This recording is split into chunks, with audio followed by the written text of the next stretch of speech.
Are you starting? Yes. Jesus. Hey, hi. Fantastic way to start. Excellent. There's like 11 messages saying we are live. All right. Well, it's live. That's what we get. That's how we start. Hi, y'all. I'm Michael Lane. I'm the president of LiftPort Group. Please ignore the idiocy behind the late momentary start there. Um, Really glad that y'all are here. We have been working hard. One of the comments from the team earlier today was, "Didn't we just do this, 2 weeks ago?" And the truth is, we did. This is a normally a monthly cadence. That's what we're trying to get into. But our last event got pushed, um, and so the schedule got a little bit off. So this is our regular cadence, and this is what we're going to be doing. We are typically aiming for the first Wednesday of the month for the ongoing shows. So if you're a little confused about how we got started, that's where we are. Because you're right, it was a little. It's a little. We're trying to build that cadence and schedule. Okay, by way of introductions, I've been working on the space elevator for nearly 25 years, various versions of it. Uh, but LiftPort, this version of LiftPort is brand new, so really excited about what we're doing. We're about 8 months into a program. We've got slightly less than 800 days that we've burned, so it's our job to deliver this product by Q4 2028, October 4th, 2028. All right, Sean, go ahead. What do you got? Yep.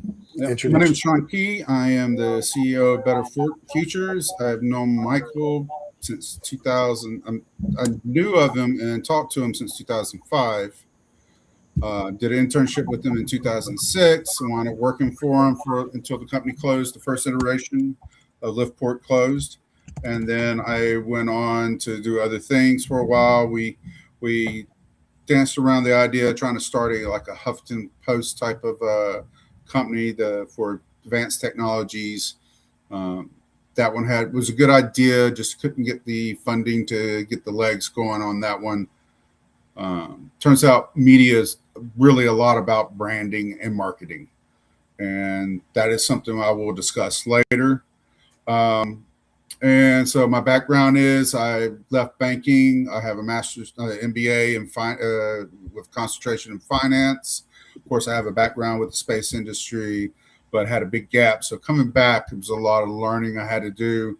And a lot of my writing is about the things I'm learning about the industry and observations from an outsider's perspective versus someone that's been in the industry, which can shed some light on a lot of things. So, and that's Sean, put your link to the newsletter in the chat, please. Wes, go ahead. Hi, I'm Wes Ferris. I'm the director of Space Rights LLC and a contractor with LiftPort Group. I'm coming in on the side of property rights in outer space, which has been my focus of work for around 2 decades, and we'll explain why this fits into the project, especially later tonight. Terrific. Thank you, sir. Jonathan Connell, please.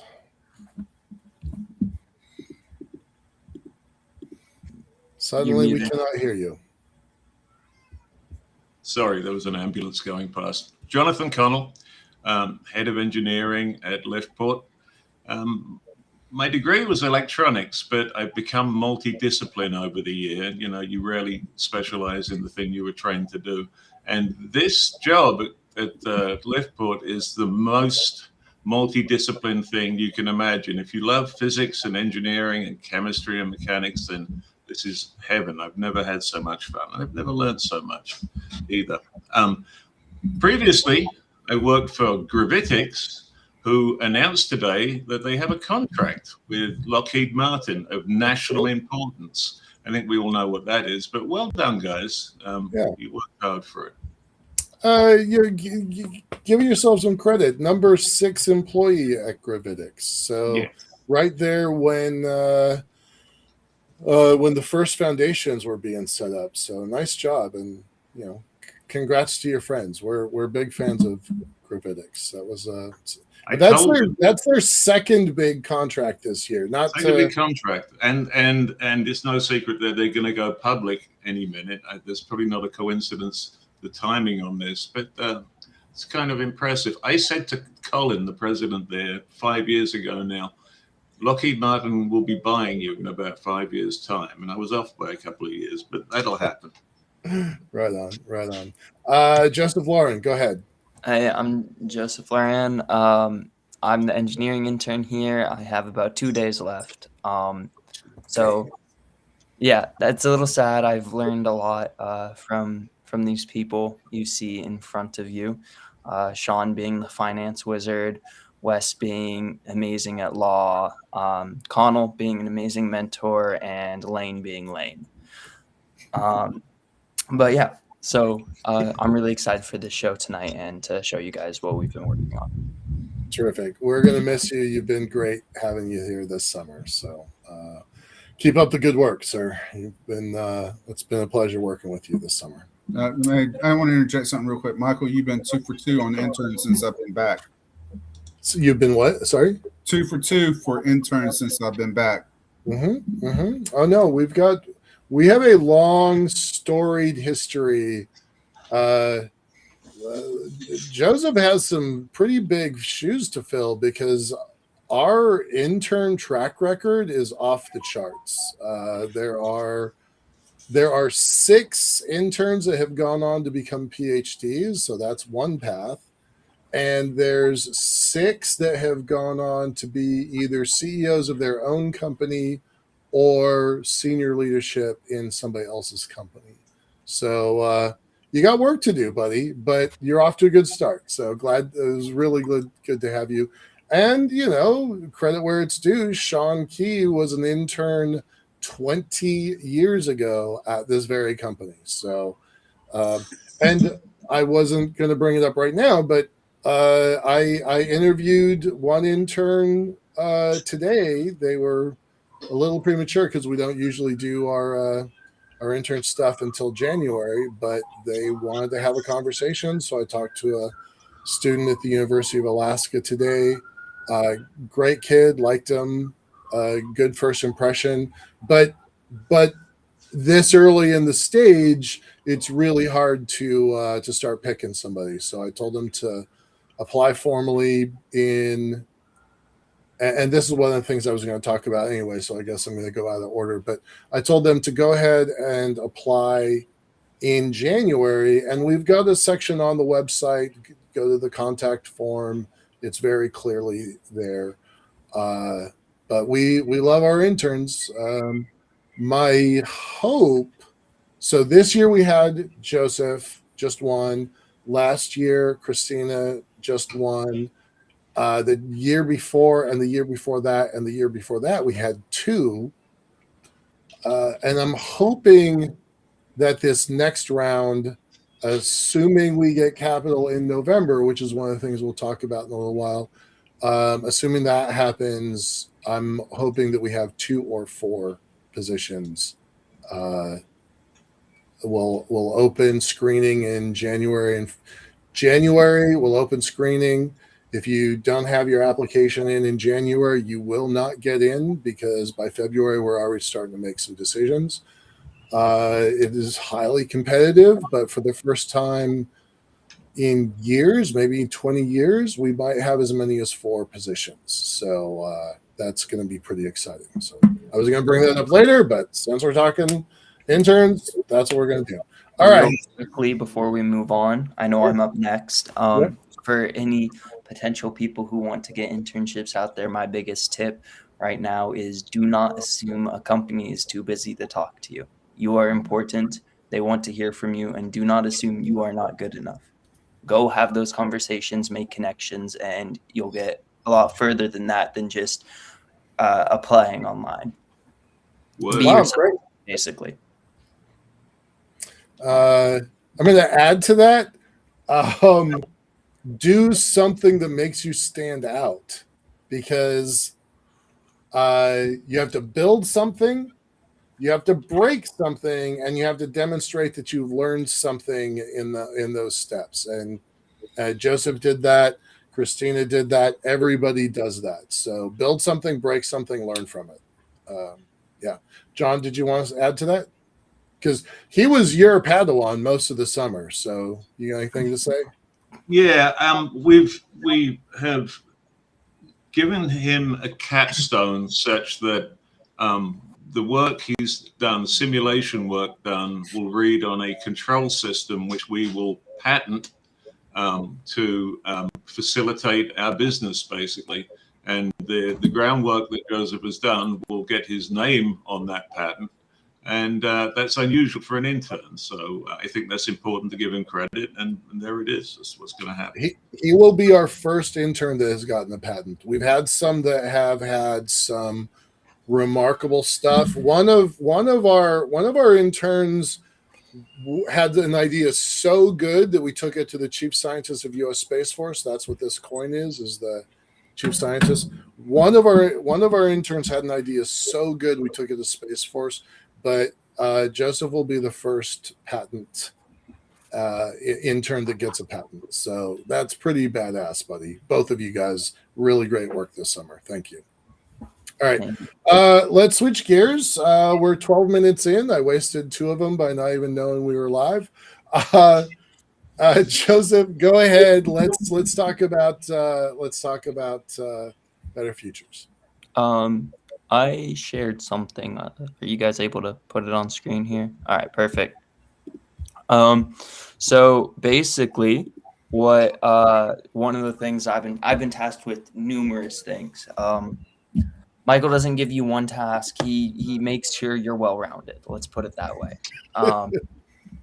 So I was really working with Lovable and the finance side of things, Better Futures, Sean's spin-off kind of company. Not sure exactly how to word that, but basically what we've been doing is we've been making this page for all of his newsletters and the podcast of the unknown quantity to live on. So we have our homepage, we have our contact us, we even have a link to go back to the main LiftPort website, and we'll have all of his newsletters from Substack right in here for all of you to come read, and it'll be one centralized area to get all of your space, finance, and just space updates from. So that's really big for us. And as we start to fill this out in the upcoming days, we'll add to our team and update our about section through here. But anybody who is here and is seeing this, even if you're not watching this live, I encourage you to go sign up. You'll get news updates and everything else that we offer here. Later on in the future, we're going to keep adding to this, and we are going to expand it to allow for some premium content that other people may want to pay for, but we will also be keeping a very large free section for our people like we are now. You can reach these articles not only through here, but also on Sean's LinkedIn and Substack. If you go into these, not only the newsletters, the podcasts are a little bit bland right now as we are linking directly, but you'll have a link to go back to his other websites and find out where his original content came from. And that is where we are going with this. Terrific. I want to point out that we've got north of 600 hours of content in various shows going all the way back to 2020.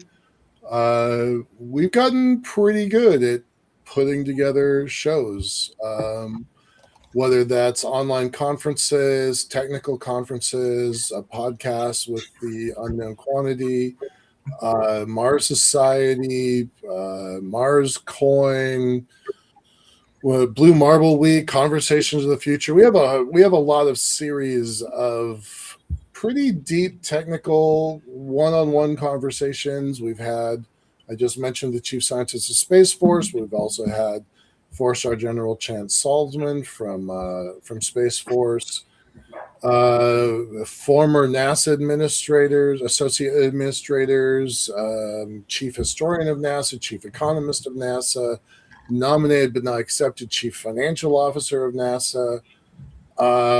We've had some pretty major stuff, and then stuff that you've never ever heard of also in there. That's pretty important. So it's well curated. There's a ton of stuff there.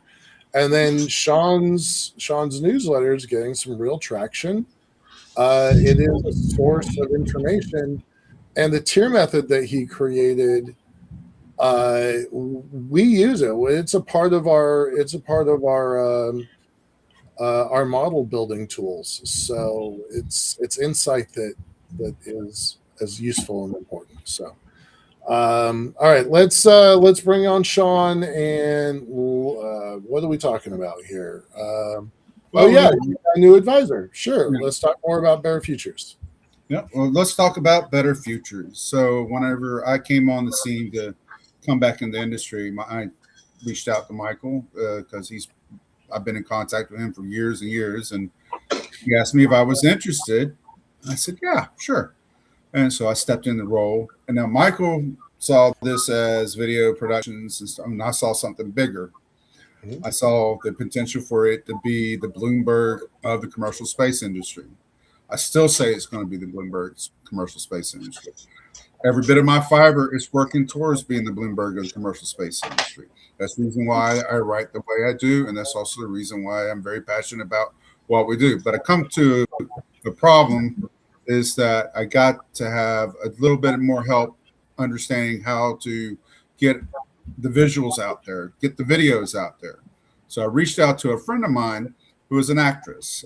She's not a big actress. She just does a little bit of local work. She's done some indie films, small budget films, been low-key parts, but she still has her own studio. She has connections with a lot of studios and a lot of give you an example. She knows how to pitch to Prime, the Amazon Prime. She knows how to pitch to Spotify. She knows how to pitch to Netflix and Disney and all of them.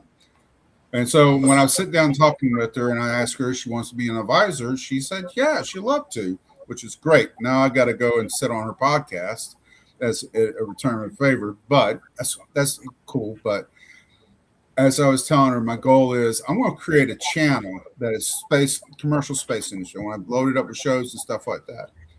And then she hit me up with, well, have you thought about pitching to one of these primes out there, a series of shows, which kind of caught me off guard. I'm like, but the competitor in me, Here in the headlights moment, yeah, competitor in me took over and said, hell yeah, let's do this.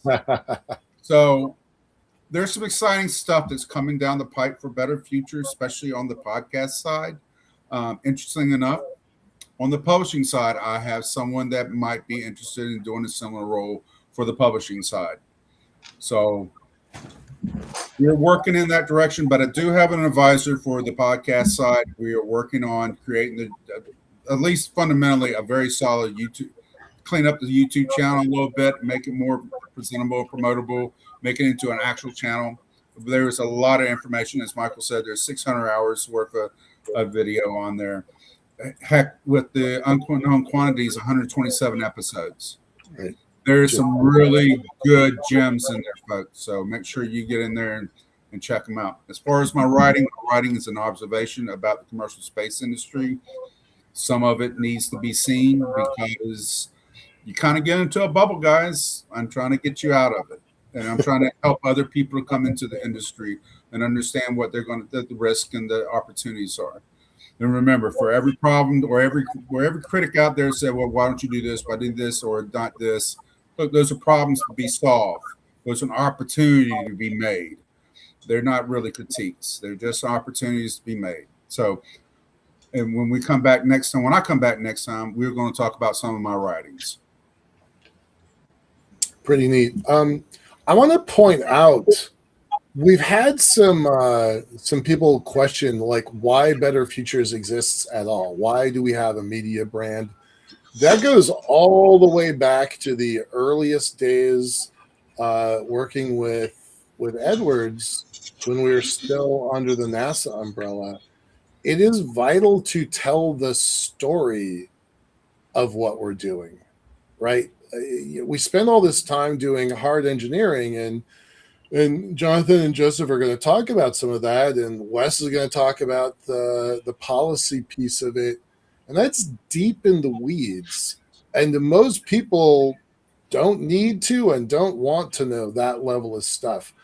But telling the story of what we're doing is one of the reasons we still exist after all this time, is that people care about what we're doing and they want to be involved. So Better Futures is pretty core.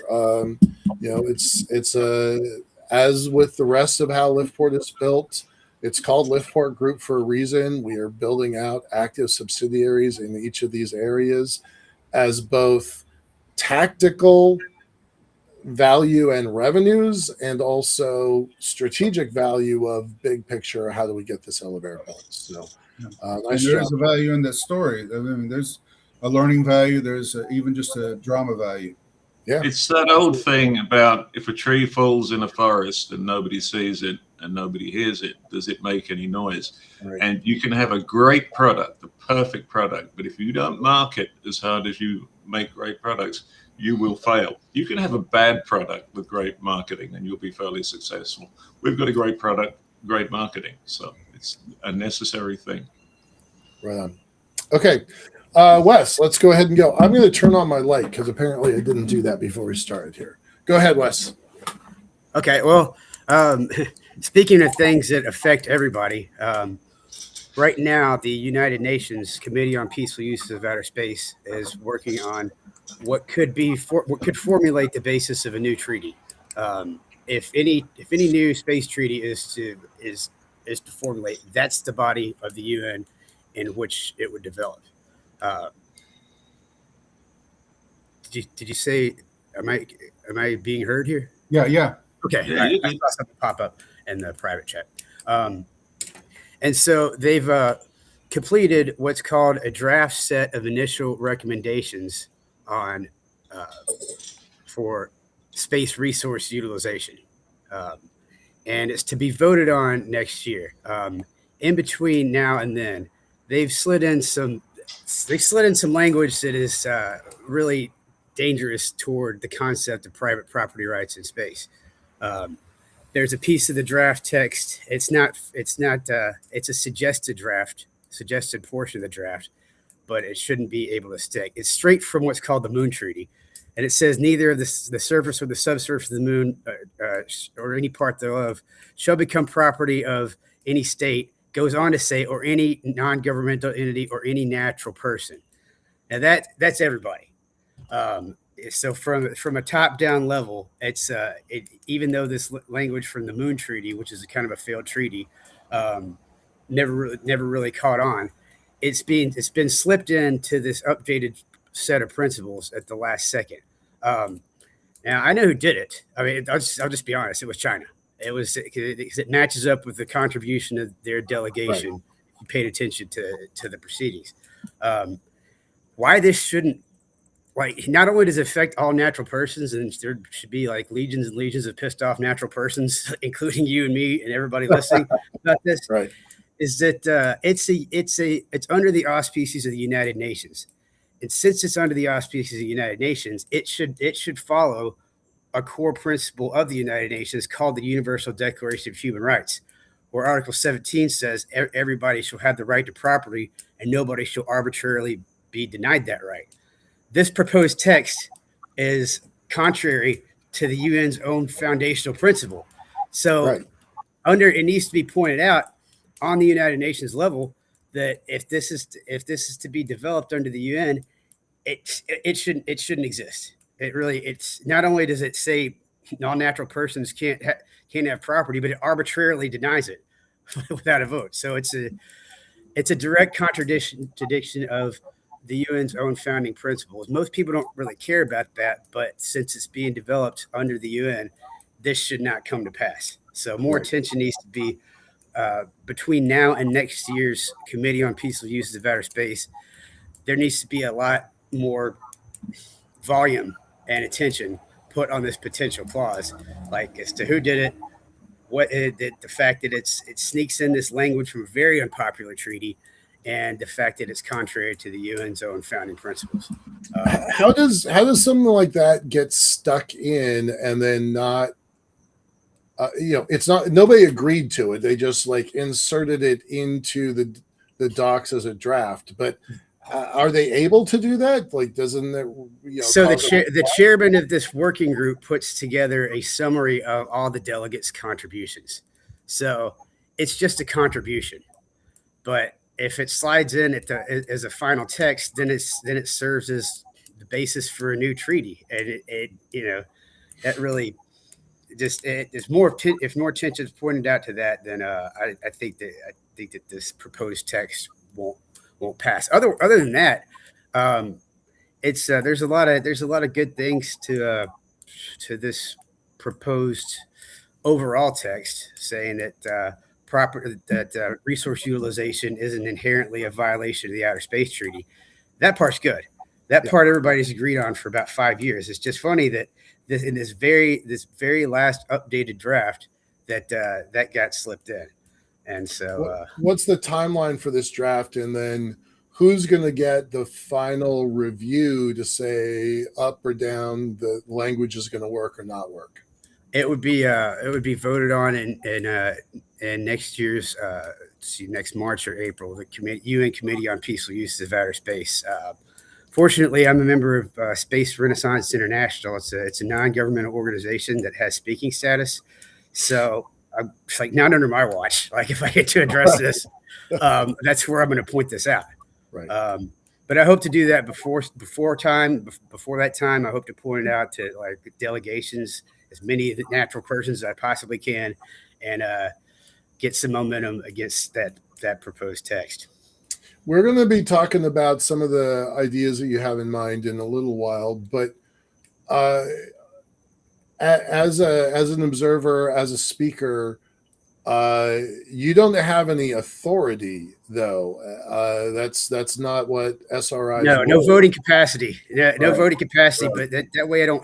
I've been to about 3 of these United Nations meetings as what's called a silent observer, where you basically I just hang out in the hallways and at this time. Is this in Vienna or is this in New York?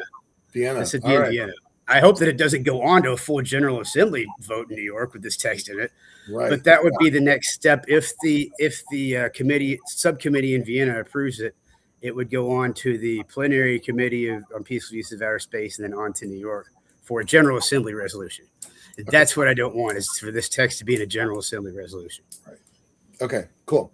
I'm going to take over the mic here for a couple minutes.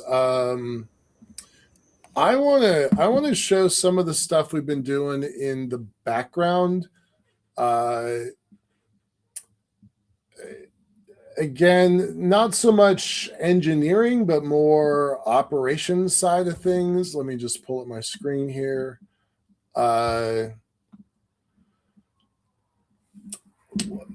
Plenty of updates on the website. I gotta say, with 210 days since we officially started back in, we started officially January 8th. Having 210 days just tick, tick, tick, tick away gives me a heart attack every single time I come to the website. It's pretty entertaining, and it's also pretty nerve-wracking. So come in, take a look at the website. There have been some fairly big updates here. We posted some of our updates. The about page didn't change very much. I think most of those folks that are watching the show have already been here. That hasn't changed a lot. There's a little bit of detail work that we haven't really been releasing. We're working on a bunch of files. We're working on developing some AI tools. I think everybody knows that. Next up is starting to formalize our technical advisory council.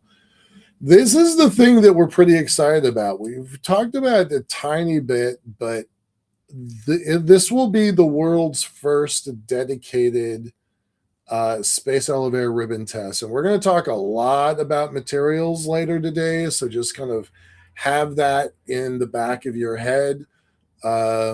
Materials are not everybody's favorite subject, but I promise you, you cannot build an elevator on the moon without them. This section of the site is the thing that's gotten the most updates. There's a whole section on Fast Mover. That's our satellite. These dates and stuff are pretty locked in. We're looking at November 2026 to launch this thing. I'm going to tell everybody, I've been telling everybody, this is the riskiest rocket in the world. We have no idea whether it's going to work. We are, in this case, getting what we paid for. So we didn't pay a very lot to get this thing launched. And we're hoping that the folks from InnoSpace are able to pull this off. It's going to launch out of Brazil. Currently, what the phrase is, no earlier than NET, no earlier than November 2026. So we're throwing in, Q4 as a general target. So there's a little bit of information there, and then quite a bit of new information here. The team about 3 weeks ago put an awful lot of effort into creating both a set of milestones and budget requirements. We've got a very strong $500,000 budget. We're developing the second part of that. Step 2 is 4.5 million, and step 3 is 15 million. Total of 20 million, and that is the sum of what we're aiming for phase A. Assuming we can stay on track with phase A capitalization, we are on track for our 790-day first lift in with the elevator. Now, pending that, if we don't get the capital on time, we definitely cannot hit that 790-day mark. So the next few weeks, the next few months are going to be pretty darn important. We are hopeful for some stuff that happens in November. I want to assure everybody this is not an offer for securities. Don't ever call me about something like that. But that's what we're doing, right? This is not a public solicitation. I don't want to hear from you about this topic because that's not how it works.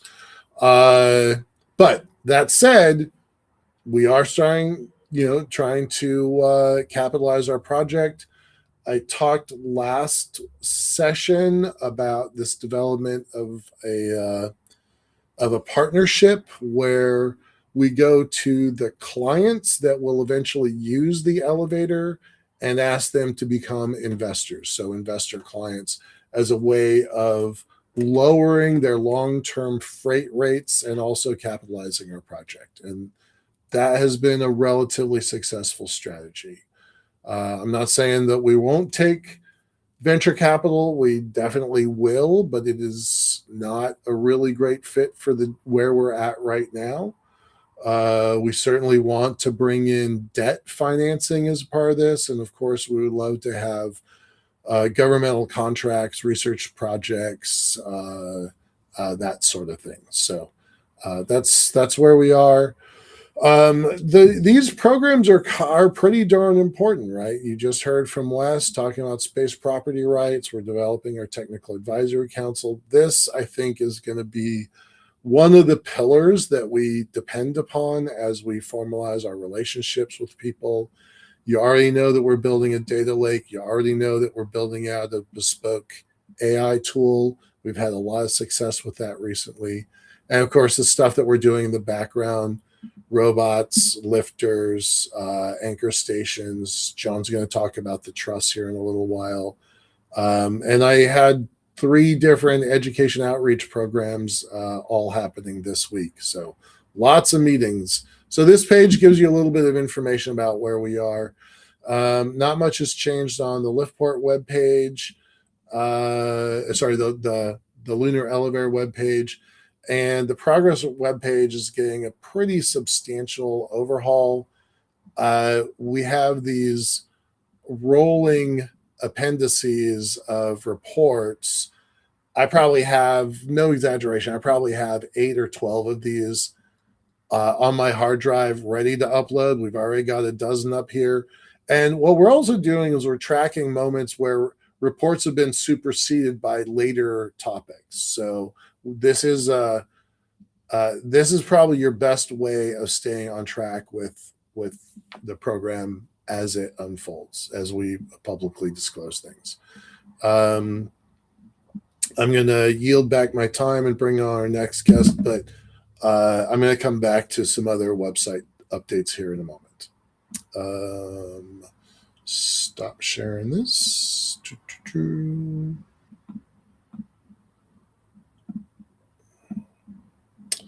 All right. Boy, a bunch of notes here. What do we got here?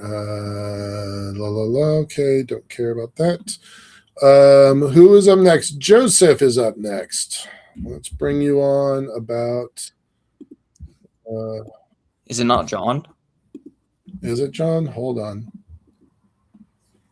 I don't have John. I have Joseph. Flip a coin, guys. But let's go with Joseph. Okay.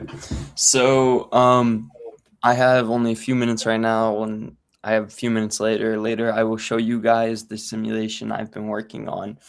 But I want to take a few minutes to explain why this is so important. I know John put some emphasis on this earlier, but if you think about something that is out in space, if it's moving, there can be issues. Obviously, we want a rocket to move. We want other things to move.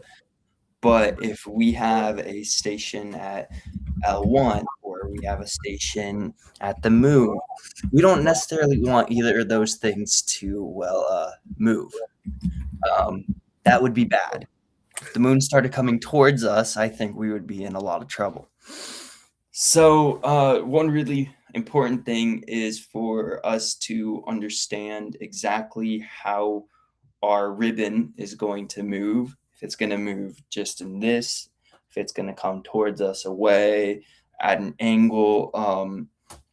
There are so many different possible movements for it. So we need to understand what kind of stresses, strains, all that stuff, if it's going to break any of that.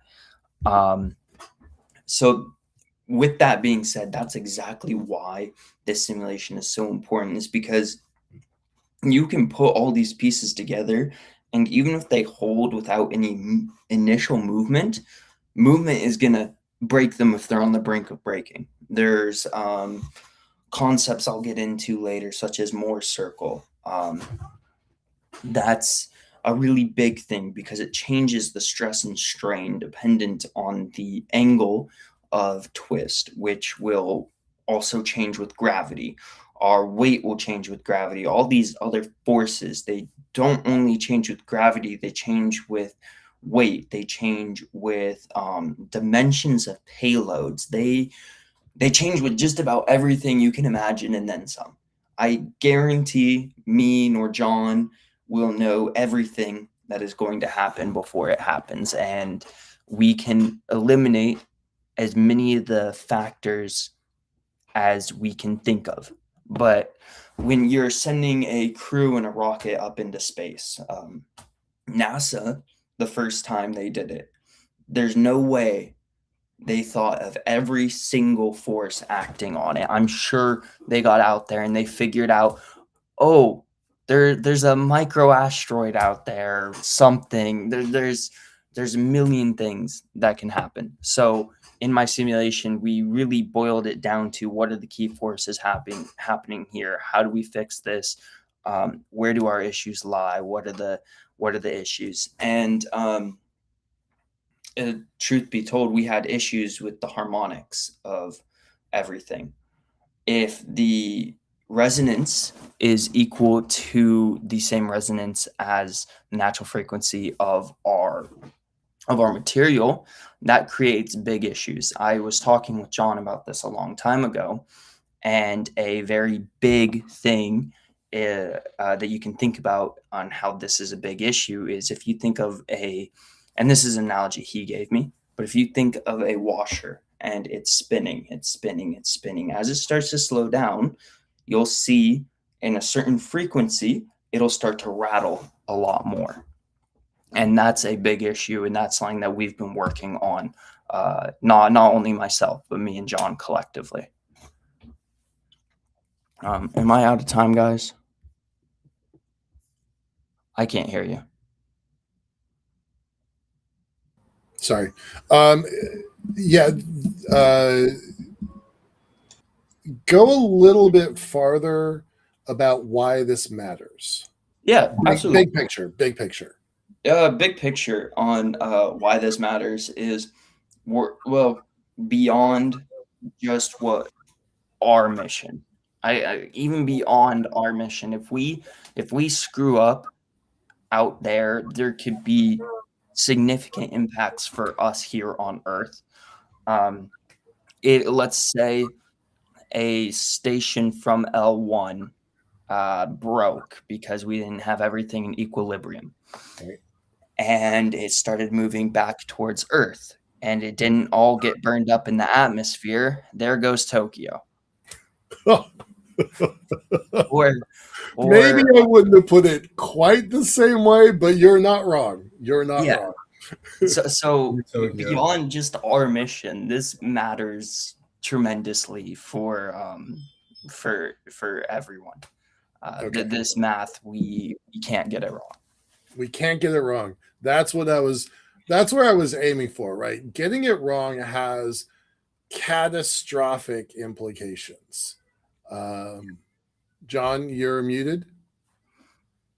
Sorry, thank you. I'd like to add that traditionally this would be done with FEA, and that won't work at this aspect ratio. So because we have some tuned space AIs, which are very savvy about math, we've been able to come up with granular simulations of this based on the work of many people and some famous physicists.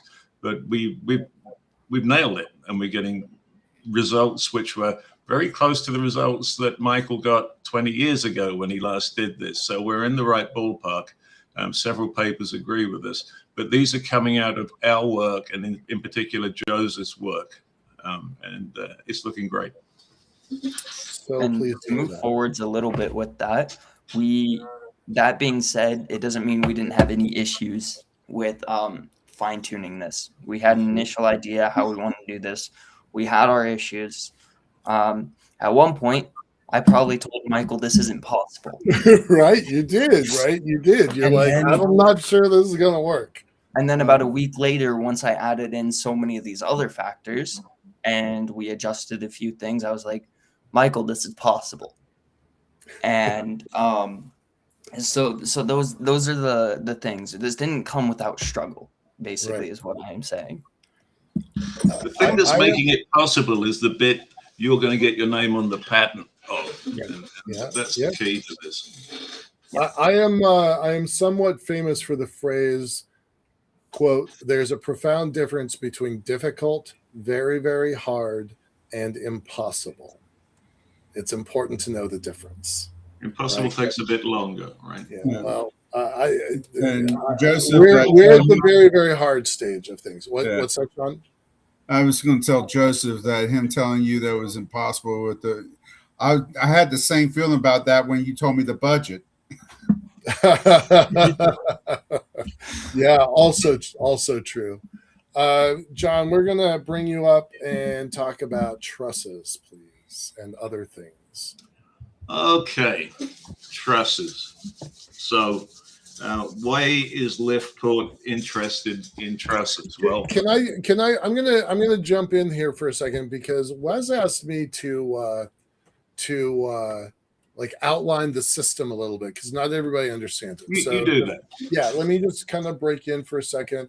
I think everybody on this call knows about the Earth elevator. You have a centripetal system, you have a ball and a string, spinning it over your head, the string in the middle stays straight. That is the traditional Earth elevator frame of mind, centripetal elevator. A lunar elevator is what's known as a gravitational elevator. Different animals, different physics, different system. At the end of the day, you still get a straight string that you can clamp onto the edges and climb back and forth. But a lunar elevator works different. The physics are different. So you have the ball of the Earth on one side, the ball of the moon, much smaller, much farther away on the other side. And there's this magic zone, called the Lagrange point. It's the gravitational middle between the Earth and the moon. And as long as you can balance in that space, you have a pretty free gravitational ride. You can do an awful lot there. And so what we're going to do is we're going to launch from the Earth, normal rocketry, out to the Lagrange point. We drop the string down to the surface of the moon, sink in and stay there. That's the first node. That's called the anchor. We have 7 nodes. That's the first one. Connected to the node is Greenwich Station because it's at 0, on the moon, and Greenwich is 0 on the Earth. So we're going to call it Greenwich Station. It sinks in at Sinus Midday. So that's the second node. Along the way, you've got the ribbon that reaches all the length of it. And you have the lifters that climb back and forth.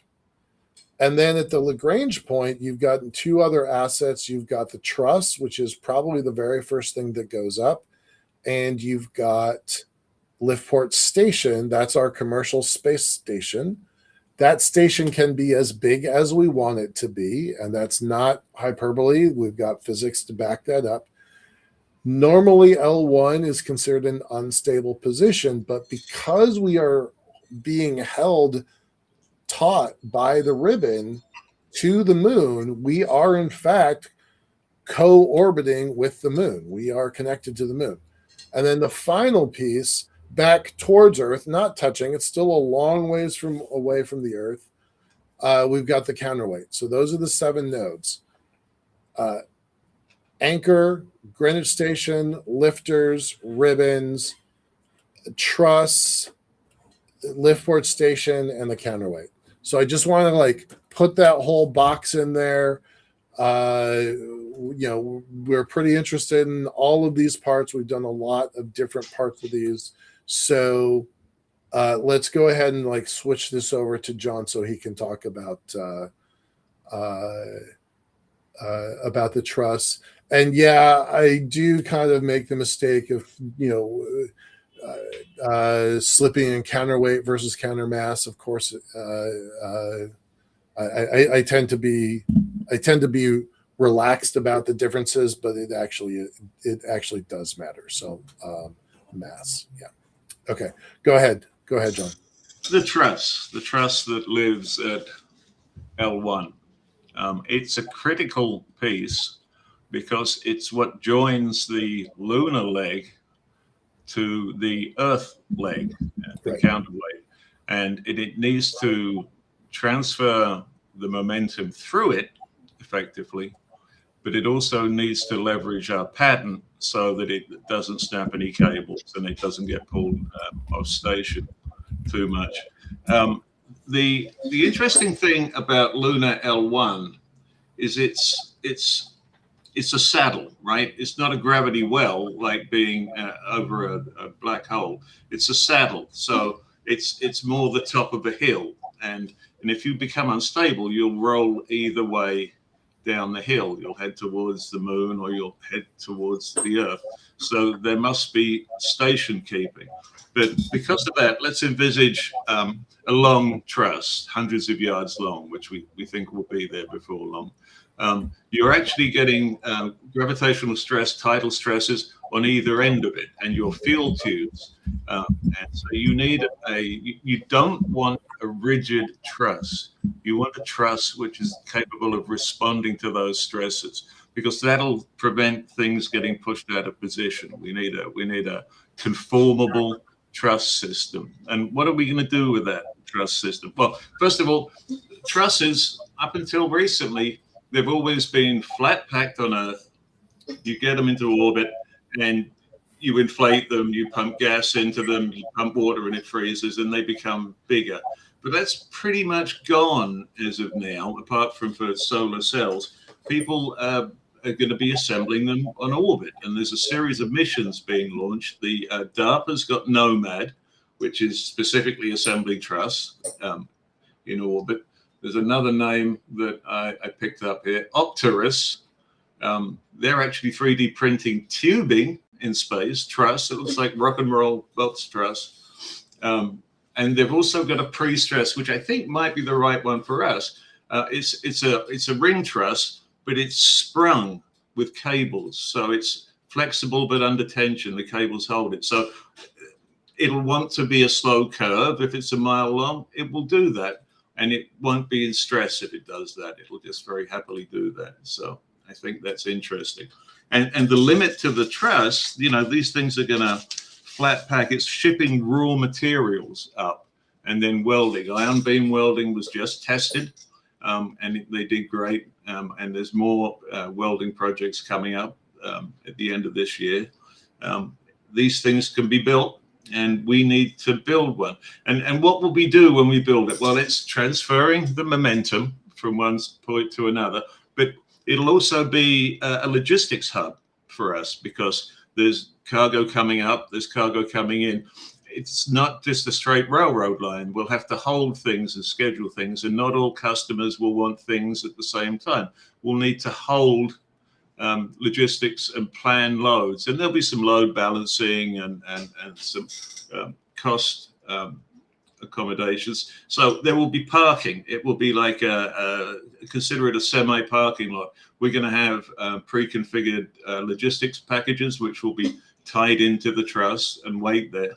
And because we've got a huge piece of truss in a very good orbit, what we can do is make a lot of electricity. We can store water.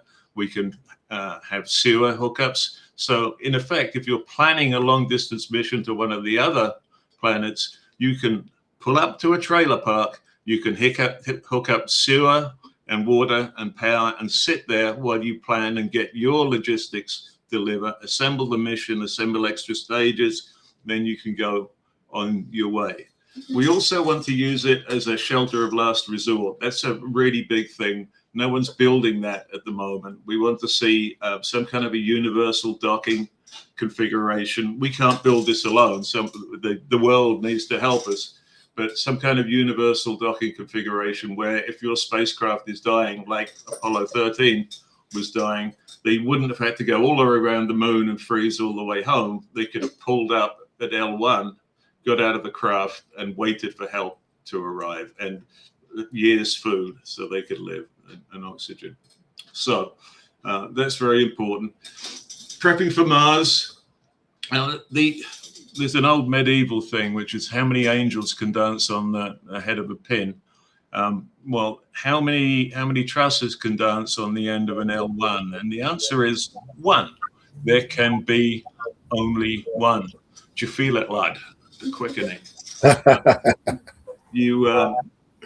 There is only one, and it's going to be big. It's going to be a parking lot and a trailer park and an assembly area, and probably making power, selling power, and crunching numbers, and who knows what. And eventually, there will be living accommodations in it. So it's going to be big. It's going to be the only one that could be there. It's going to be very necessary for the LiftPort system, but it's going to be even more necessary for everyone that wants to go further out than the moon. And I'm talking about asteroid mining, Mars, right, and all the planets around the major planets. We're gonna talk about that quite a bit towards the end. We're gonna have an open discussion and the. You know, you can't build a thing as big as we're trying to build without a certain amount of ambition, but this couldn't happen without other credible systems, good engineering, good capital that are also trying to build big ideas out there. So we're going to have to be partnered with other people. We're going to have to bring them on. Thanks, John. I'm going to switch gears here just for a moment. I'm going to go back to our website here, and I'm going to point out one of the things that John was just talking about.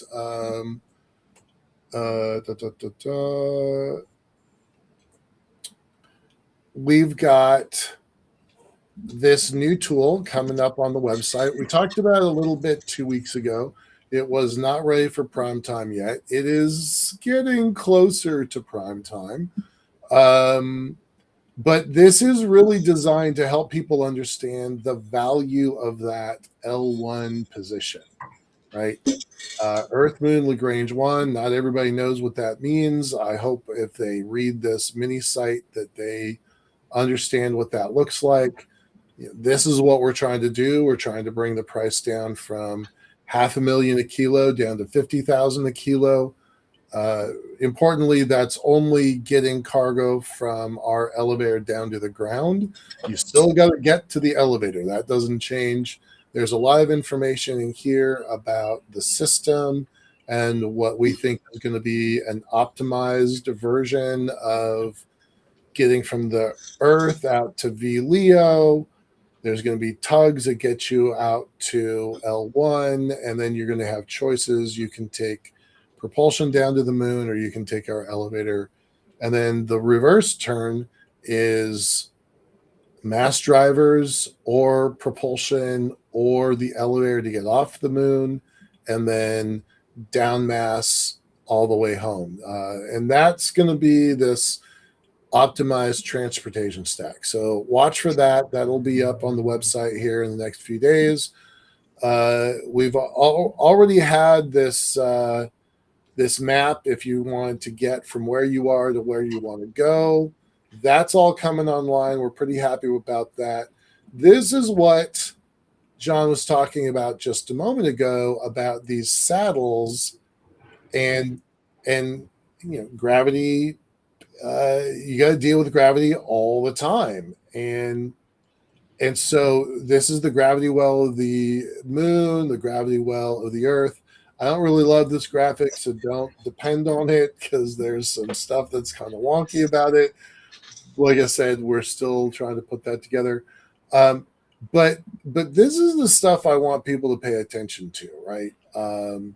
That if you want to go wherever you want to go, you want to launch you want to launch a 10-ton craft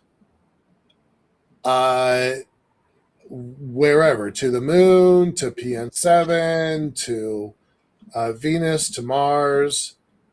Look, this is how much cargo you can have for a 10-ton system versus how much propellant. This is how much propellant if you have to leave from the ground of Earth, and it's the same amount of cargo, 10 tons. It is bonkers that our system is 24 times more efficient. You need 49 times more fuel.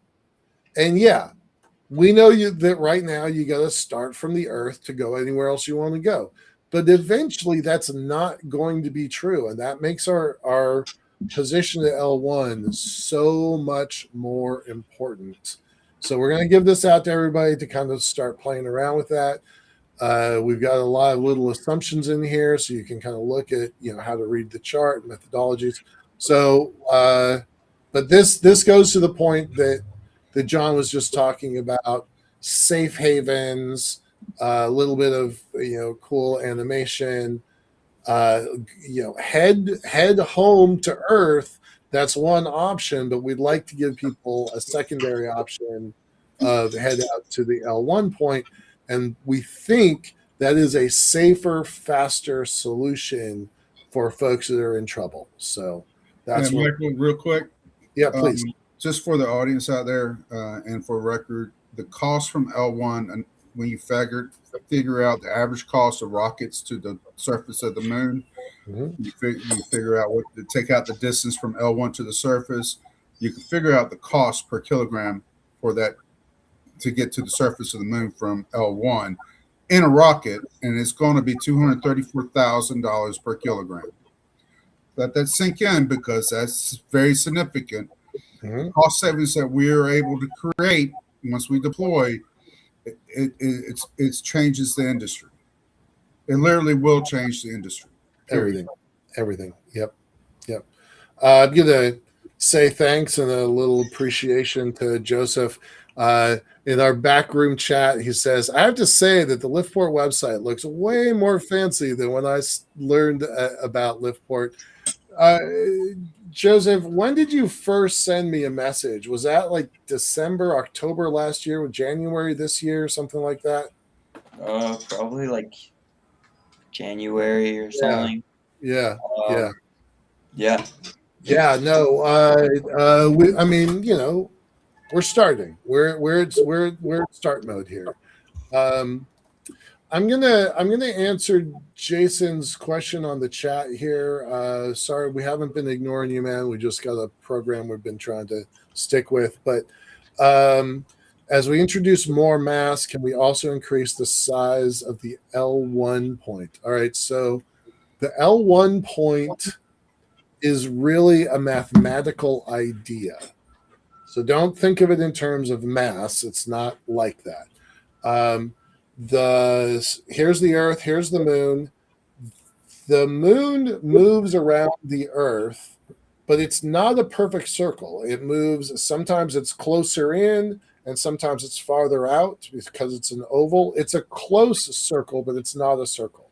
And that change, closer and farther, is called perturbation. And that perturbation is what makes L1, 2, and 3 unstable. And some of that information is in the website that you'll see in a couple days. That makes L1 unstable, which is why everybody has been ignoring it really since forever. L4 and 5 are reasonably stable. So it's not really a question of adding more mass at L1. What gives us the ability to build as big as we want is because we're connected to the moon. We are effectively an arm, a branch of the moon now. And because of that, enforced stability because of the string allows us to build as big as we want. To compare that to Skylab and Mir and ISS and the future versions of Voyager, Blue Origin system, Orbital Reef, Axiom, Vast, all of those folks, Gravitics, all of those folks are size constrained because as they're close to the atmosphere of the Earth, they hit molecule after molecule of Earth's atmosphere, even far out in space, and that slows them down. And if they don't get refueled and repositioned, they will crash. All right. So every Earth-based space station is size limited, mass limited, because they will crash if they don't get refueled. So that's the difference between us and them. John, did you want to add to that? Yeah, building at L1, we can go very large indeed, but as you get larger, the further you get away from the L1 point, and there is a literal point where it is, there'll be more stresses induced in what you build. So you'll have to build a system that likes to be stressed and can accommodate things. And there will be tidal forces and librations which will cause ripples to move through this. And it needs to conform to the space that it's in. That can be designed, and there's a company called TPS, Tension Precision Structures. That's what they do. They make a truss which is strung and it's held together. Yeah, I'd like to add on to that a little bit and say at that L1 point, remember weight is what mass times gravity, right? Whatever gravity is at that point. But beyond that, that doesn't mean that mass is necessarily negligible and that you can really disregard it. Because remember, we're going to be in tension at all points. So we still need to be able to hold on to whatever that true mass is. So we can't ignore it. but we definitely have room to build out as a company. Okay. Who's up next? Wes, let's talk about claim filing and what a claim means and doesn't mean. Okay. Well, I first And want to also, please answer Jason's question. Yeah, exactly. So the Outer Space Treaty, the original Outer Space Treaty of 1967, prohibited countries from making claim for basically annexing outer space. Did not say anything about private entities, and why would it have? Because at that time you had the U.S. and the Soviet Union at the negotiating table during the height of the space race. To include private property in this treaty would have been a fatal mistake. So right now, do individual entities have the right to lease space that created for a position other than Earth? The Outer Space Treaty does not forbid this. So for that reason, over the past nearly 20 years, I've executed several different claims to several different celestial bodies under several different administrations. The concept being get confirmation that just a claim in and of itself, you're not asking the country in question to grant you or basically or otherwise have your back on this. Is it a violation of the Outer Space Treaty? Which the confirmation that I've got, it is not. It is not a violation. So going forth with that, if I can share my screen here. Do you notice that Sean's cat just jumped in front of his screen? Yes, please share your screen. Right. Yep. Are you seeing a document here? Yes, thank you. Yep. Okay. This is so what I've done with this recent claim is I'll get down to the claim text. It's basically a notice of intent to preserve property and mineral interest, where just as Space Rights LLC as a juridical person have made a claim to just we won't name the celestial body yet. It goes through a period. It goes through a step of certifications where the notary public gets certified by the county, that gets certified by the state, and then that gets certified by the U.S. Secretary of State. The purpose of this is not just for a series of certifications, but for at that point, the U.S. Secretary of State is allowed to contact the competent authority and say, "Is this going to get us in trouble or not?" So this certification that you see right here is for international legal use abroad. With this document and with the one I most recently got, you could take it to other countries and get the same sort of confirmation. So these are the two most recent under the Secretary of State of Wyoming, which is where I have Space Rights LLC filed. I also added this claim as a amendment to the Articles of Incorporation. So, which is this certification right here. I've taken that and recorded it with the Wyoming Secretary of State. I mean, with the Sheridan County, Wyoming County Recorder, so that it is permanently recorded.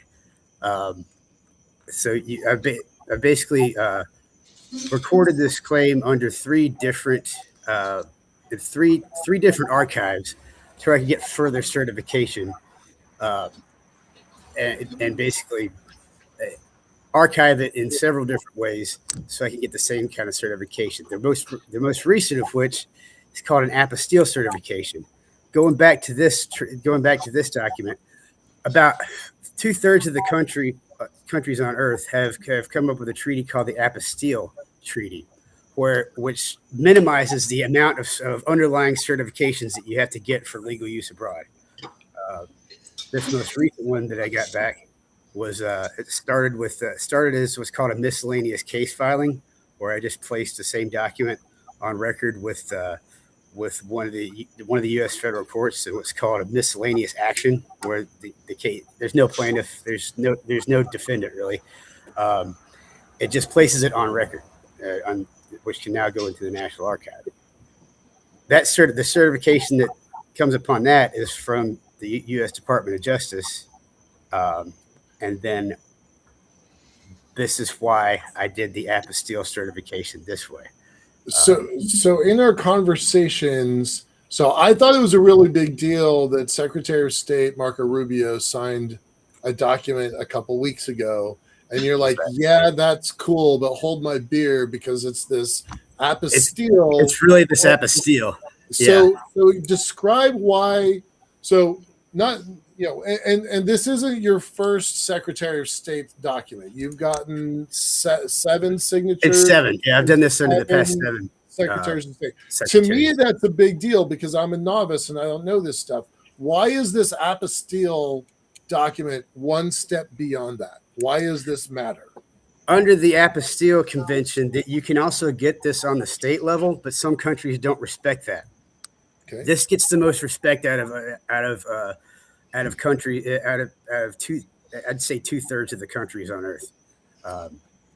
So it's a guarantee that if you were to take this document to, I'm just going to make something up. This is completely hypothetical. There's no reason for me to say this, but if you were going to take this to Nigeria and say, hey, we've just claimed this rock. Do you want to take a look? Do you want to partner? Do you want to help co-develop? This would be a legal document you could take to XYZ nation. Yes.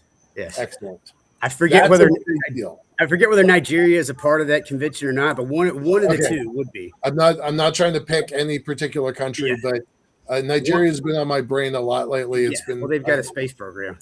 I've got to say, guys, I think me and Joseph are pretty cool coming up with a patentable strain reduction system. But I think this is every bit as cool that you put this together. It's very creative, and it's never been done before, and that's huge. You're setting the stage for the rest of the industry. Powerful. Yeah, I think it's absolutely necessary if you want to be a commercial space industry, to have this. It's to basically, it's basically, it goes beyond the U.S. You basically want to get the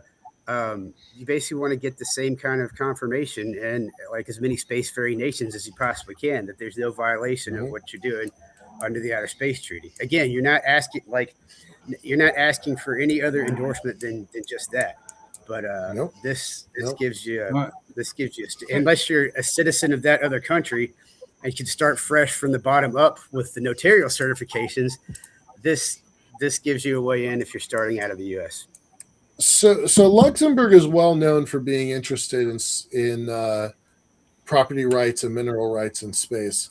Now that you've got this apostille, are you able to take it? I threw out Nigeria as a rando question, but Luxembourg is not a random question. Are you able to take it? I've taken one of these to Luxembourg before, and what they said, like they put it on file, and they said, you know what, this was the same year that they're like, we're actually passing a favorable legislation in favor of it. Right. So like they didn't see the need to like give any other certification because they were ready to they were putting their final certification on their new legislation, which is favorable to resource utilization, but it stops short. It stops short of you have to have a business registered in Luxembourg to proceed. I didn't know that at the time. Okay, all right. Well, that could be on the to-do list. I have family there. What's that? He's got family. I have family there. Sure. Jason's asking, is Nevada one of them? No, he's registered in let's see, Georgia and Wyoming. Georgia, Tennessee, California, Colorado, Utah, Wyoming, and then on the federal level. Yeah, bonkers. All right, thanks a lot, Wes. I want to echo what John just said. Every bit as important, right? What I said earlier about what Sean's doing with Better Futures. LiftPort operates really paying attention to 4 buckets. And this wasn't on our to-do list when we made the plan for today's talk, but I'm going to just riff off of this for a second. We operate on something called the Numenia process. It's a somewhat complex framework to tackle complex problems. And without digging into it, maybe we can talk about it next show, because that probably is interesting to people. But you start with vision, mission, values. You go to the policies, objectives, strategies, and tactics. Then you start breaking into what we call the action matrix, which looks at your stakeholders. Who cares about what you're doing? We do this show because of stakeholders. Then it looks at your challenges, and the 4 big buckets of the challenges are hardware, business, outreach, and framework. So if you look at our screen here, Sean's looking at the financing. That's the business piece. John and Joseph are looking at the hardware, right? I tend to spend some time on outreach. I think telling our story is important. Sean takes time to do outreach, and then Wes is looking at framework, right? So even though we're a super small company, we've got all 4 of the big buckets covered. Now we all work hard to help each other because it's a small team and a lot has to happen there. But sorry, I didn't mean to riff off of that, but I felt like as we look at who's on the screen and what everybody's doing, these are core foundational pieces of what we're trying to do at LiftPort. Sean, wait, what are you saying, Joseph? Qualify. All right. Sean, go ahead and let's hear about missions to market. All right, let's shift things a little bit. I'm going to talk about something I've been writing about for a while, and it's called mission to market. The concept of mission versus market is basically originated with Dan Garrison. He runs the Orbital Progress Foundation that really focuses on turning the commercial space industry from being just a mission set, because if you don't have an economic market, you are just a mission set, and to being a market. And that got me to thinking about a lot of things about space. And I did a deep dump this morning of just where my thoughts were going. I wrote up an article just basically how this unfolds in my head, which is kind of chaotic. So you don't want to be there. You need to let me write it out so it's safe for everybody else to consume. But at the end of the day, you got to have a market to have a commercial space industry. Bottom line. If you don't, you're just doing a mission for somebody else. And my concern, I've written about SpaceX, how I'd like maybe SpaceX is too. It's their own company. This basically their own market. We shouldn't use them as a proxy for the rest of the space industry. Yes, we still benefit from the exposure that they get, but you're comparing a garden of different types of fruits and vegetables to one apple, and that's not fair to anybody. SpaceX is going to do what SpaceX does. All right. But it does point to something that I've also said, is that maybe that's the way forward. We find our market and integrate our system to get to market. I could see pharmaceuticals doing that if there's a economic driver for it, especially if they can secure down mass, which is one of the things I've been chomping on about, is down mass, because it closed the economic loop. So, I mean, that's something I was thinking about. And then I was like, well, what happens if if you get these big corporations come in and they just have their own vertical integration and soak up all these companies, and then basically what was commercial space industry is now an R&D for these industries to come in and build their own vertical integration. And so, but that was just a thought experiment. That doesn't mean it's going to happen. It's just a thought experiment. And then I went on to take a look at the moon. One of the issues I always had with the moon colonization is water. You got to have a substantial supply of water. It has to be economically available water. In other words, you make more economics off the moon to replenish your water to have a colony. Doesn't mean you're not going to have a mission there. It doesn't mean you're not going to have a station there. But it's not a colony until you can economically recover your water. And that can come from the Earth, because we don't know. We know there's water on the moon. That we assume there is. We don't know how much of a supply it is. So that was always something that was always struck me as odd. But going back to a market, what does a market do? It brings an economic, it makes it economically viable instead of being a burden on the host.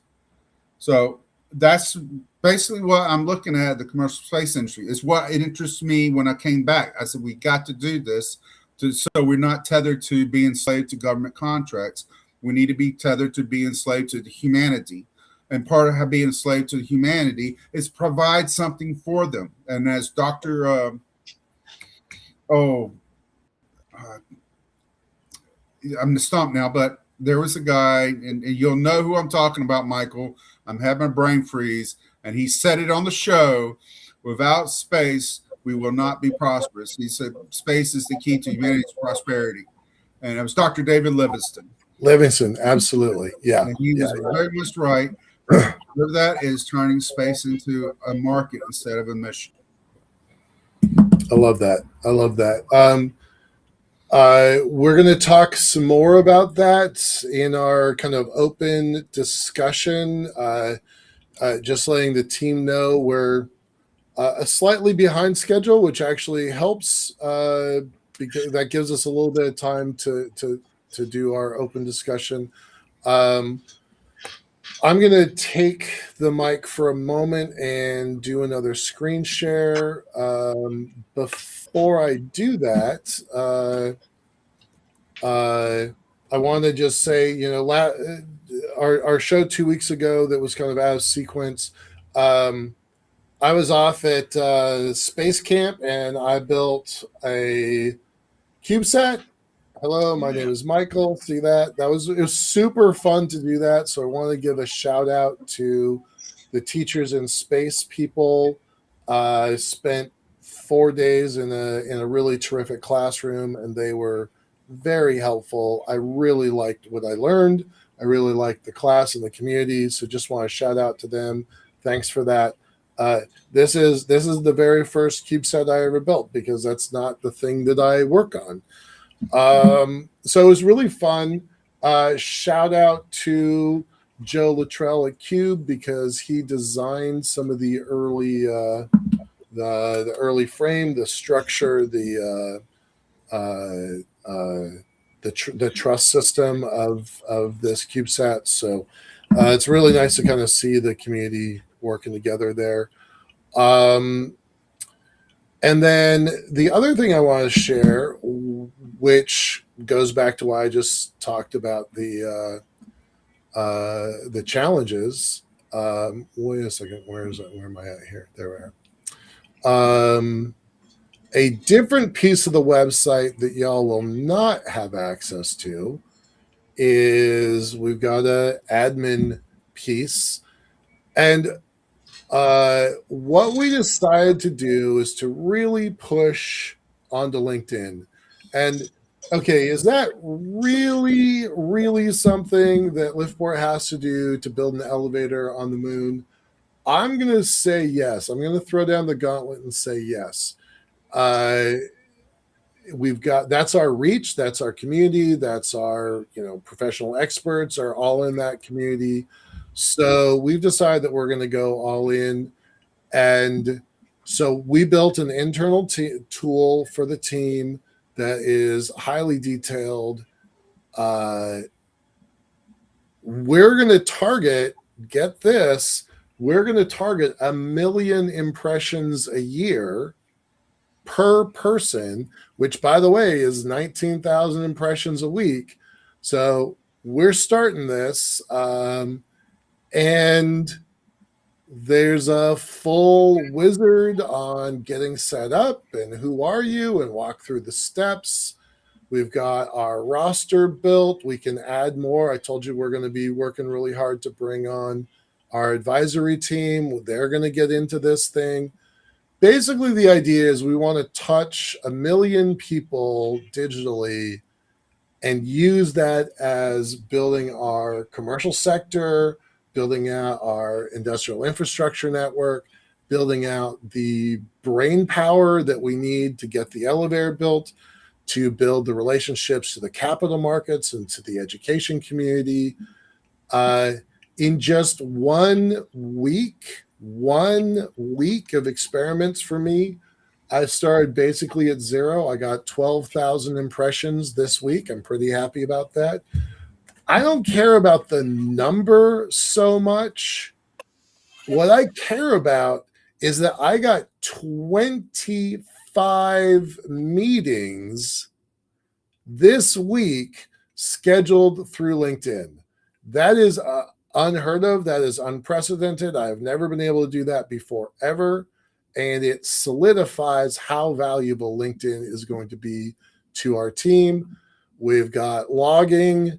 We've got a process. Each process has sub-processes, built checklists, milestones, rewards, the team getting to 100,000, the team getting to 500,000. I'm going to just shout out to Sean, who starts at about 500,000 impressions a year just with his baseline. So we all know he's going to beat us, but I'm still going to do my best. And a 20-page manual on how best practices on how to use LinkedIn better. So this doesn't seem like it is Space Elevator, but I assure you that we can't build this thing without a lot of people involved, and this is going to be our method and process. So pretty excited about this. We're going to start it up this week, and it is an experiment. We will update this manual on a regular basis. This was version 5 as I was building it, but we're gonna update this constantly with continual feedback. So that was the part I was saying a minute ago about, you can't, this isn't just about the engineering, it's also community building. And oh, thanks, Jason, appreciate it. He just said he's on board and happy to help. Thank you, buddy. I'm looking forward to it. I know that we're going to talk later this week. You're one of the 25 meetings that I mentioned. So with that, I'm going to switch gears. I think it is Joseph up next. No, it's not. Is it Wes? Hold on. Wes, let's talk about the white paper, and then we're going to go Joseph, John, and then I've got a kind of a big surprise that I've been waiting for the end. We are at an hour and a half already, so Wes, Joseph, John, go a little tighter so we can get our discussion in. I can go pretty tight here. So I'm developing this white paper. It's basically for the other space lawyers. There's 3 things that I think it's important that everybody admits here. Like, one, it's for years people have been looking at the lack of inclusion of private citizens in the Outer Space Treaty, and I just did that as well. I said, okay, let's go forward.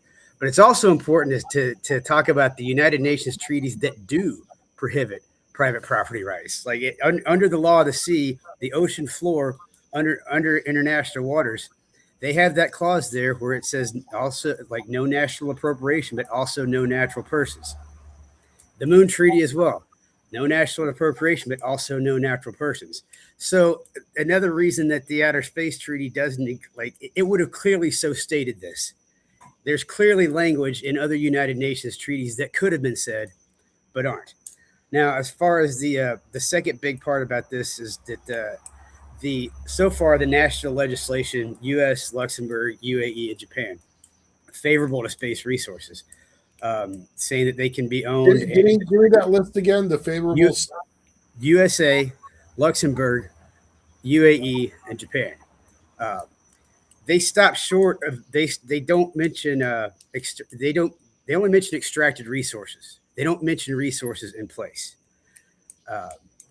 And it's not to say that in none of this, like, this is forward progress. the fact that there's favorable legislation, including with the Artemis Accords, um, which is basically a group of nations saying that, well, I forget how many are on board right now, but it's a lot. It's like in the 60s now.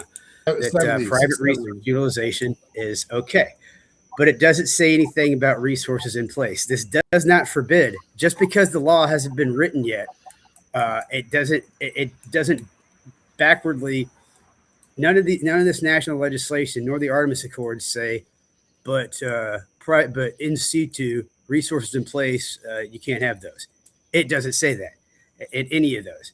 Now the law hasn't been written yet for that, but I just think it's the wrong way to go forward, saying that, well, right now you can have extracted resources, but you can't have resources in place. First off, none of those pieces of legislation say that. Second off, can we all get on the same page and say this has been a positive precedent so far with the extracted resources? The resources in place still have the potential to be accounted for. And those are the two main things.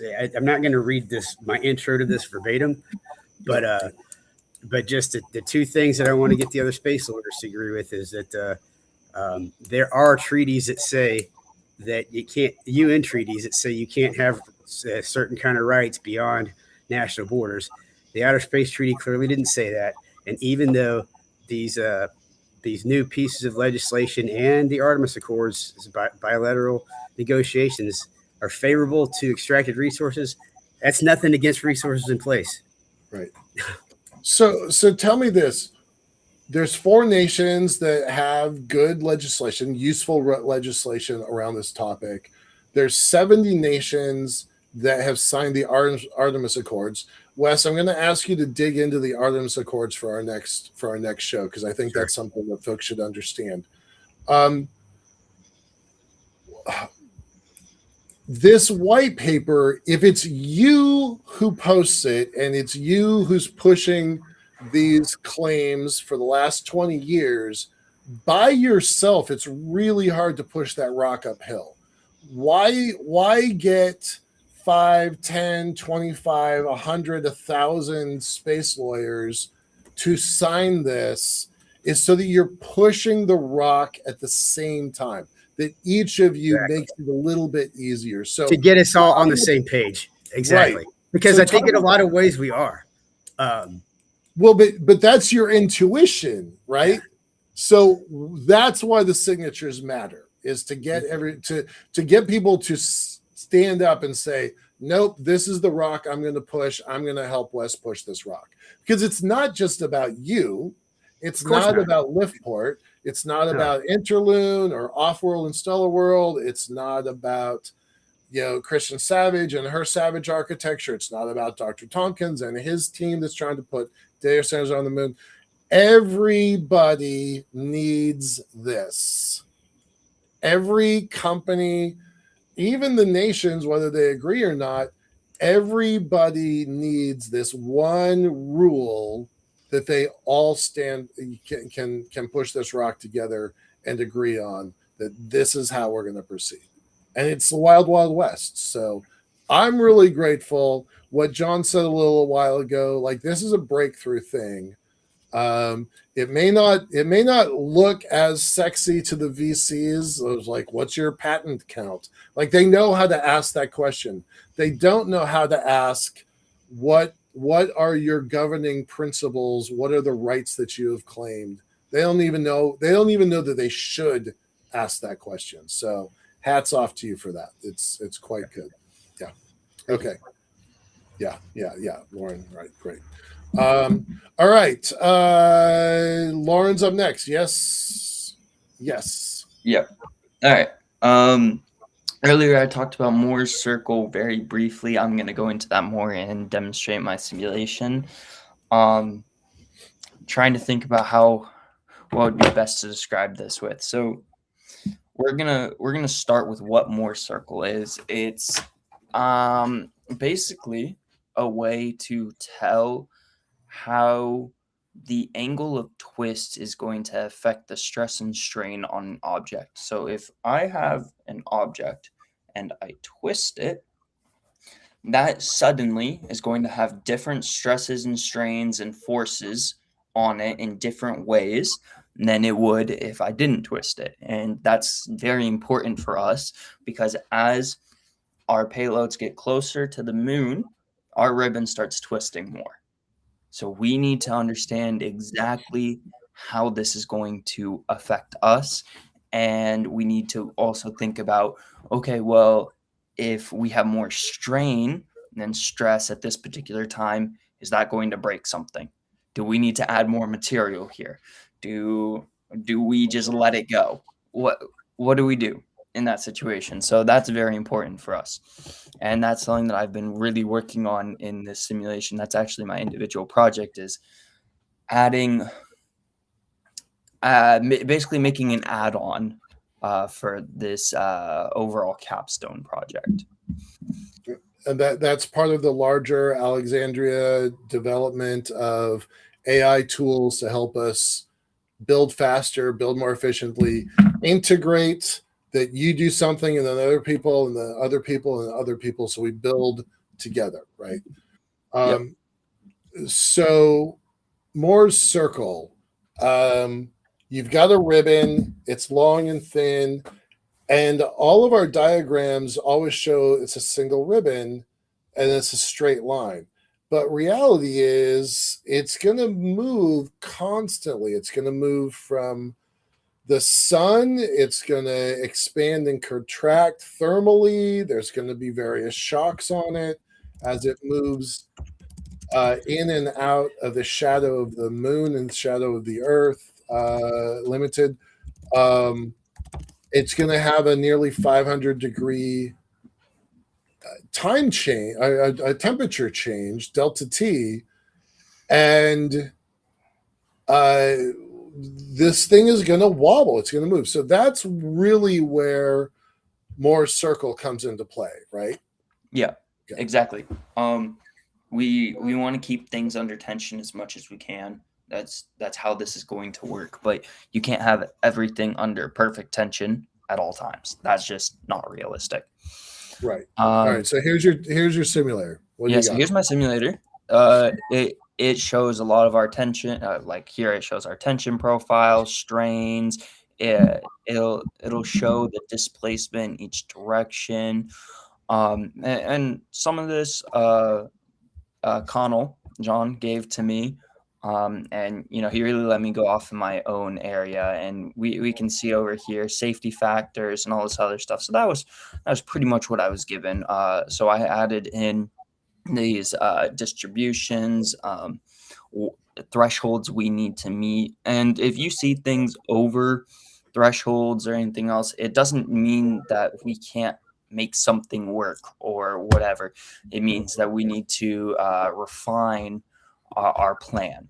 That's basically all this does, is it tells us, okay, we're going to refine our plan, and we maybe need a material that meets these requirements. That's if we see something over, it's not end all be all, I promise, guys. And so if we had a couple scares there. We had a couple scares. Oh yeah, we did. Yeah. We did. So if we start loads, you'll start to see things moving around here, and you can see pieces already jumping on both ends. And you can see loads and stresses, and you can send anti-waves back through. You can see if we don't meet it particularly at the exact right time, if it amplifies the issue that we're trying to solve, or if we get it perfectly, it'll kill the issue. There's all of that in here. And if we move on to here, you can see the stress states. That stuff will also be pulled from here, and you can also manually put in what you need to do. You can change the tension and the Young's module depending on what different kind of material you want to use. So when John comes in here, if he says, okay, well, I don't like this material, I want to use a different material, then he can basically implement that he can basically just change it from this interface. He doesn't have to go and actually change the code, which is great. And then, you could go change it and you can then pull it from the main simulator again to get it back to what you want it to be. You can, something very important here with More Circle is everything's going to change. The twistiness of it, depending on how much your load is and the size of it. The size is very important. If the different dimensions will change how your ribbon twists, and so that this allows for that. And one of these things here, I think it's over here. You can change how the thing is hugging the ribbon and all that other stuff, and you can analyze this, and you can see where the principal stresses are and where you might have some problems here. So that's really what I've been working on. It's quite in depth, but yeah. Very cool. Very cool. Nice job. Thank you. Okay. Wes is asking for me to talk about the rocket test. Is that what you're asking for, Wes? Yeah, or for anybody to. Sure. Normally we have Latrell do that, but he is off. He's doing a night sky. He's going to one of the dark sky stations and spending the next 4 days looking at the sky. So good for him. He's off tonight. No big changes. We still anticipate flying in November like we planned. The InnoSpace rocket is still the riskiest rocket in space. Not a lot of updates on that topic. So is there something specific you want to know about? No, I didn't. Actually, I didn't mean to interrupt Joseph there. I just that was just before. No, that's fine. That's fine. It's all good. Go ahead, John. We're going to talk about materials, and then I've got by the way, we only have 17 minutes, so let's you talk materials, I'll do the announcement, and we'll have a short discussion. You're on mute again. For those that don't know, we're always trying to mute ourselves when the other person's talking, and so it's it's normal. Go ahead, John.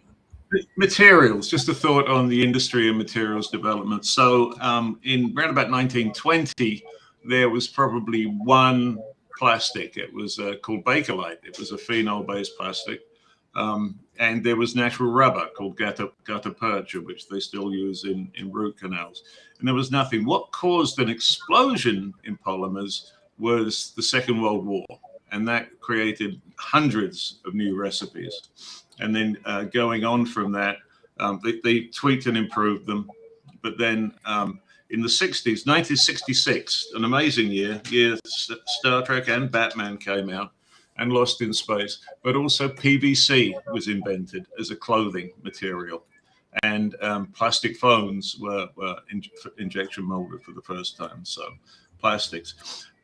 Since then, we've seen carbon fibers come along, and we've seen a few high temperature plastics, but there's not been the high pressure that came out of the Second World War and the Apollo project. Apollo did Mylar and a million other reflective films, very important. There's no pressure. What we're starting to see today, after this is post SpaceX IPO, is new flavors of money coming into the market. And new companies who don't normally talk to the space industry are suddenly interested in talking to us about our needs and what's coming because they see that there's money in it. So we're walking into a new World War II or space age evolution. And there's a lot of really cool materials can be made. So we all know about composites and carbon fibers, which they're great, but they scare me because they have such a harsh failure mode. But we were building spacecraft out of 5000 series aluminum gravitics, and we were doing that because it's easy to weld, really easy to form. It takes the pressure you need to put in a NASA-rated spacecraft, and it's affordable to build a 40 by 40 spacecraft. It would be possible if you had the right material to build the same thing out of a polymer.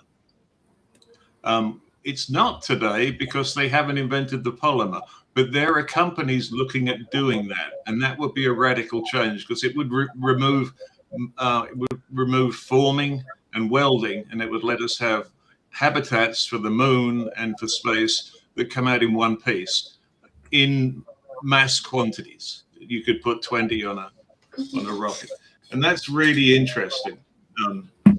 So I think the theme is, because of the new flow of money, because of the attention, very, very large companies are stepping up to the industry and saying, what can we do for you? What are you missing? We've seen a huge amount of development in graphene and in nanotubes, and there's these massive carbon nanotubes now, which are structures and big. But we're about to see the same thing in plastics and loaded plastics, or polymers and loaded polymers. And I think it's worth remembering 3D printing. There's a material called Windform XT2, which is used by our people to print small sats. It's lighter than aluminum. It's very nearly as strong. We can't quite print a spacecraft with that. It doesn't re-emit. Aluminum re-emits a bit. Steel re-emits like X-rays. It's a problem. It doesn't re-emit. And there's also a huge amount of effort going into radiation protection materials. Cosmic Shielding and the RAD team have got materials, very thin materials that do a lot of shielding. You can shield your NVIDIA card fairly well with a new polymer. Right. So the message is, come up with blue sky views for what you need in your industry. You're using aluminum, you're using steel. What if you could do it lighter and stronger? What would you want to see? What is that material recipe? Take that and get it to a company that's interested in investing in space, and you'll be amazed at the response you'll get. People will be able to make it. It's not been like this for 40, 50 years. Nope. It's amazing. All right. So the big announcement just follows right on that, right? About a week and a half ago, a rando fan, and I'm using air quotes for that, a rando fan sent a message through our website wanting to ask about material sciences. And I misjudged that original email, and I thought it was just a rando fan. So I'm like, sure, I'm happy to talk to y'all. He was a PhD. I looked him up. I don't ever talk to rando people. I only vet people, and then I decide. But he was an interesting guy and cool. All right. So then all of a sudden, I was not prepared for this, but it turned into he brought 5 of his other corporate friends, and it was a formal meeting on Teams. And all of a sudden, I realized, oh, this is a real thing. Turns out, and I'm not going to name the organization, I will tell you it's a Japanese conglomerate, which I don't have a lot of access to Japanese conglomerates. I will tell you that they are a top 25 materials company in the world. They would not qualify for the Global 500 because the bottom of that is 25 billion a year, and this company only makes 8 billion a year, but they definitely are in the top 25 global manufacturers, materials manufacturers. They're definitely in the Japanese 500. This is a real organization. And get this, they have no experience in space. That's not what they do. Not one of their materials is space rated, and yet here's this $8 billion organization with a giant research team. By the way, they have 12 sites in the United States. We were talking to one of them in California. That is their research and development group. And what they asked for was what's 5 years out, 20 years out, 10 years out that we can start designing for now that can become a product line in 5 and 10 years. That was a very interesting conversation. It turned into an hour and a half. I had my 6 guys on my team. They had 6 folks on their team, including their corporate venture arm, which I was not expecting at all. And basically, we first started talking about strings and elevators, and then the conversation blossomed very naturally, very organically to look at our $700 billion industry, $686 billion industry. We're scheduled to go to 1.5 trillion in the next 5 to 8 years. And there's an argument it might double from there in the same amount of time. And it might hit $3 trillion as an industry. They were unaware of that. They were unaware of a $3 trillion industry. I looked it up. Comparing a $3 trillion industry to global GDP, gross domestic product, that's like being unaware of France. France is a $3 trillion economy. That's like being unaware of France. And yeah, we're not there yet. We're at the $686 billion. But if you look out their 10-year projections of what the materials they want, that's like being unaware of France.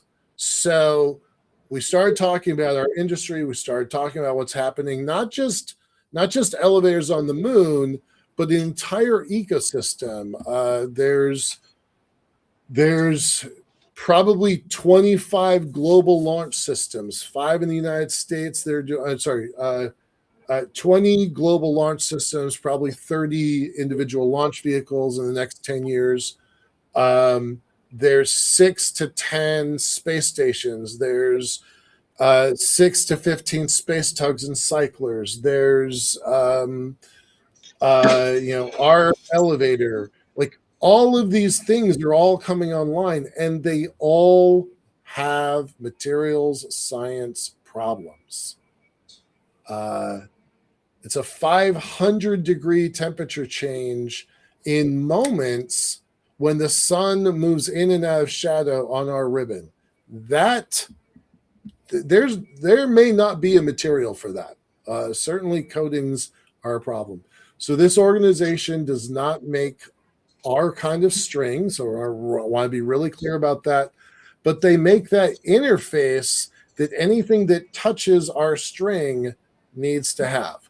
So what we're doing, and this is the announcement, what we're doing is we're pulling together 20 or 25 companies in the industry to come together as a learning session, as a forum where we help them understand the industry. They look at the problems and the materials problems that this industry is going to encounter, and then hopefully we facilitate a bit of matchmaking process. We're going to have some speed dating. We're going to have some presentations by some of these companies. We're definitely biasing towards companies that can buy product now, like larger organizations, but we also want to showcase the smaller companies that are up and coming to show what the demand and what the needs are. So let me pull up my notes here. We're going to host this Tuesday, August 18th. It is a free event. We're going to host it on YouTube. There won't be any intellectual property sharing. There won't be any inventive work. There won't be any trade secrets. There won't be anything that's ITAR restricted. It's going to be a free event. We host it the same way we do this show. Send us a message if you want to be on the list. Send a message to our website. It's going to be at 8 o'clock a.m. Osaka time, 4 o'clock West Coast p.m., 4 o'clock p.m. West Coast time, and 7 p.m. East Coast time. It's going to be 4 hours long, so it's going to be a bit of a marathon, going to be a bit of a slog, but this is the first thing that we've ever done like this. We have hosted, you heard Sean talk, we've hosted hundreds of hours of online conferences. We're very well equipped to do this, but this is going to be the showcase for the Industrial Infrastructure Network. This is going to be our first new event for the Industrial Infrastructure Network. We talked about that 2 shows ago. And we'd love to have both companies and individuals come in. We're going to be very selective on who we put up in front of this company, of this big conglomerate, but we'd love to have an entire industry support this thing. So with that, I'm going to break off. We only have 4 minutes, y'all. So who wants to say something very quickly about this? And then we got to sign off. John, do you want to talk about it a little bit? I know everyone that touches hardware in space has a blue sky dream of a polymer material. And for the first time, as I said, in a generation, there is money there to develop that for you. So if you tell these people what you want, there's a very good chance that they'll make it. And think things like IsoGrid being made out of a polymer and working every bit as well as an aluminum part. That is huge. Walls of spacecraft, which are naturally radiation inhibiting with no re-emission, and that you can mold connectors and brackets into rather than having to weld them into. It's an exciting time. Talk to them, ask for what you want, and don't be shy to ask for what you want. Transparent aluminum. Tell them what your needs are. Tell them what your needs are. And piggybacking on what Michael said about, the industry being the size of France, a lot more companies are going to be paying attention. This is not just a one-off event. There's going to be a series. As soon as they let us know, we can host multiple, have these come up, because there's going to be a lot of stuff that this industry needs that they don't have. And there's a lot of new innovations that's coming along, and this is an exciting time to be a part of this. So, we're going to do this quarterly because we think that the industry really needs it, and we're happy to be in that, relationship connector position. I want to remind people, like, you can't really see this, and I'm not going to tell you very much about this, but LiftPort has always been in the material sciences game. And this is an alloy that we invented a long time ago that hasn't quite hit the market yet. But everybody knows we were in carbon nanotubes, one of the first 500 labs in the world working on carbon nanotubes. This alloy came out of it. I have some other examples up on my shelf. The key to the moon is lubricants, seals, filters, that sort of thing. We are so excited to build a partnership and alliance with this organization. We think it's a very big deal, and we really want you to be a part of it. So please sign on. With that, we're going to sign off. Sean, thanks so much. Wes, Jonathan, Joseph, Lauren, we're going to miss you. We're glad that you've been here for the whole summer, and you've done a terrific job. Yeah. Thanks to the whole team. Thanks for the whole team, y'all. Thank you, guys. Yeah. Okay. Thank you. Make us proud. Right on. All right.